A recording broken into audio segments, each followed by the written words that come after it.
Salam sejahtera Bapak Ibu Saudara yang terkasih. Syukur kepada Tuhan atas kasih dan kemurahan-Nya. Kita boleh kembali diperjumpakan dalam renungan harian Rabu 28 September 2022. Mari bersama-sama dalam doa. Allah Bapa dalam kerajaan sorga, Engkau sungguh baik bagi kami anak-anak-Mu. Di mana nyata Engkau boleh menganugerahkan nafas, kesehatan, dan kekuatan kepada kami, sehingga kami boleh kembali berjumpa dalam renungan pada saat ini. Firman yang akan kami dengarkan boleh menuntun kami dalam sepanjang kehidupan kami terkhususkan hari ini. Biarlah kuasa Roh Kudus menguasai diri kami, sehingga kami dapat memahami firman ini dengan baik, dan terlebih lagi kami boleh memperlakukannya dalam kehidupan kami. Ampunkan segala dosa kami, di dalam nama Yesus Kristus, itulah Tuhan dan Juru Selamat kami. Amin. Bapak, Ibu, Saudara yang kekasih, mari bersama membuka Alkitab dari Kitab Wahyu pasal 2, ayat 8 sampai ayatnya yang ke-11. Kepada jemaat di Smyrna. Dan tuliskanlah kepada malaikat jemaat di Smyrna, inilah firman dari yang awal dan yang akhir, yang telah mati dan hidup kembali. Aku tahu kesusahanmu dan kemiskinanmu, namun engkau kaya dan fitnah mereka, yang menyebut dirinya orang Yahudi, tetapi yang sebenarnya tidak demikian. Sebaliknya mereka adalah jemaah iblis. Jangan takut terhadap apa yang harus engkau derita. Sesungguhnya iblis akan melemparkan beberapa orang dari antaramu ke dalam penjara supaya kamu dicobai dan kamu akan beroleh kesusahan selama 10 hari. Hendaklah engkau setia sampai mati dan aku akan mengaruniakan kepadamu mahkota kehidupan. Siapa bertelinga hendaklah ia mendengar apa yang dikatakan Roh kepada jemaat-jemaat. Barang siapa menang ia tidak akan menderita apa-apa oleh kematian yang kedua. Amin. Dalam perenungan kita pada hari ini ada sebuah tema, yaitu setia dalam setiap keadaan.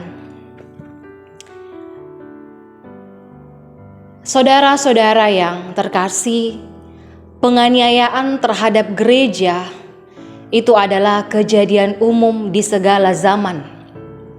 Nubuatan Tuhan di ayat 10 bacaan kita mengatakan bahwa gereja Smyrna akan menderita dan penganiayaan terhadap penganiayaan selalu terjadi.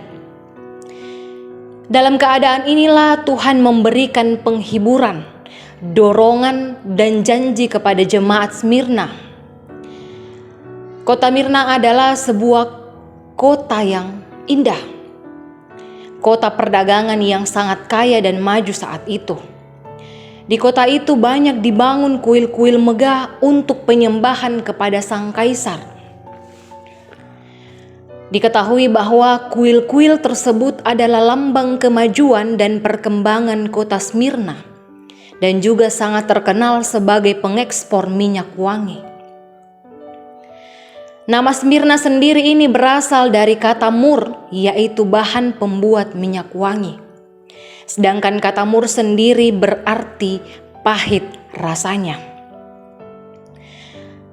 Jadi saudara-saudara, ini sangatlah cocok dengan keadaan jemaat Smyrna yang kala itu mengalami kepahitan karena penderitaan yang dialami. Dan sangat berbanding terbalik dengan keadaannya sebagai kota yang kaya dan berkelimpahan. Tetapi yang dialami adalah kepahitan. Mereka hidup di dalam kekurangan, bukan karena mereka malas bekerja, tetapi karena mendapat tekanan dari pemerintah setempat, sebab mereka tidak mau menyembah kaisar. Mereka ditekan, mereka tidak mendapatkan kebebasan sama sekali. Kalau jemaat Smyrna menghadapi penindasan kekaisaran Romawi, saat ini kita menghadapi berbagai bentuk penindasan.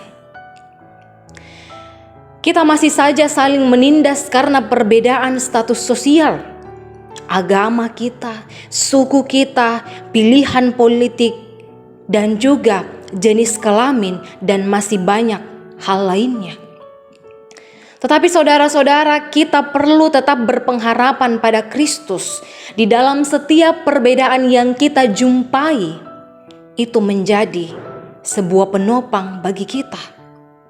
Bukan menjadikan perbedaan itu sebagai suatu masalah. Yesus Kristus sudah berjuang untuk kita.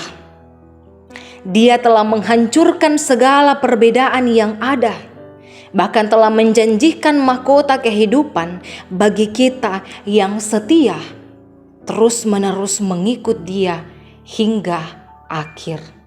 Terpujilah Kristus. Mari berdoa.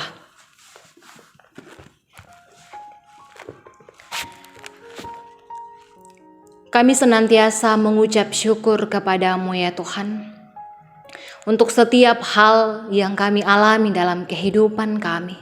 Sekiranya dengan iman, baik duka cita maupun sukacita yang kami alami dalam kehidupan ini, kami boleh senantiasa percaya dan senantiasa bersyukur.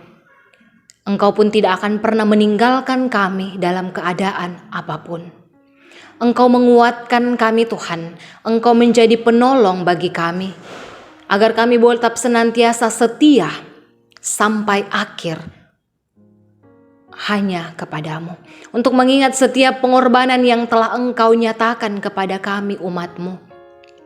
Biarlah firman yang kami renungkan bersama pada saat ini boleh semakin menguatkan kami, bahwa Engkau benar-benar begitu sayang, begitu sabar menghadapi kami. Engkau selalu ada untuk kami. Dan kami pun boleh menyerahkan dan memfokuskan seluruh kehidupan kami hanya ke dalam tangan pengasihan-Mu. Kami boleh tetap senantiasa setia dan taat dalam setiap keadaan, dalam setiap proses yang boleh Engkau nyatakan bagi kami dalam menjalani kehidupan ini. Engkau yang ada bersama dengan umat-Mu setiap saat, dalam setiap kehidupan kami, dalam pekerjaan kami, di dalam masa tua orang tua kami. Engkau yang memberi kekuatan, Engkau yang senantiasa ada menopang, memberikan hikmat untuk mengerjakan setiap tugas dan tanggung jawab kami pribadi lepas pribadi, menuntun anak-anak, biarlah mereka senantiasa bertumbuh di dalam kasih-Mu, menyelesaikan pendidikan dengan baik, menjalani masa muda sesuai dan seturut dengan kehendak-Mu. Engkau hiburkan dan kuatkan kami yang mengalami duka cita. Engkau pulihkan kami yang mengalami sakit penyakit Tuhan. Engkau senantiasa ada bersama dengan kami dalam setiap pergumulan hidup kami. Engkau ikut campur tangan di dalam setiap rencana hidup kami. Berkati kami semua, berkat-berkat dalam bentuk apapun Tuhan yang Engkau berikan kepada kami. Berikan hikmat bagi kami untuk mengelolanya dengan baik. Kami pun boleh menjadi sumber berkat bagi sesama kami yang mengalami kekurangan. Berkati pemimpin kami dalam memimpin bangsa dan negara ini, agar boleh senantiasa mengalami keadilan dan juga damai sejahtera. Allah Bapa dalam kerajaan surga, seluruh kehidupan kami serahkan ke dalam tangan pengasihan-Mu. Ampunkan segala dosa kami yang melawan kehendak-Mu. Di dalam nama Yesus Kristus, itulah Tuhan dan Juru Selamat kami. Amin. Demikianlah renungan kita pada hari ini. Mari kembali melanjutkan aktivitas kita. Salam sehat dan Tuhan Yesus memberkati kita semua.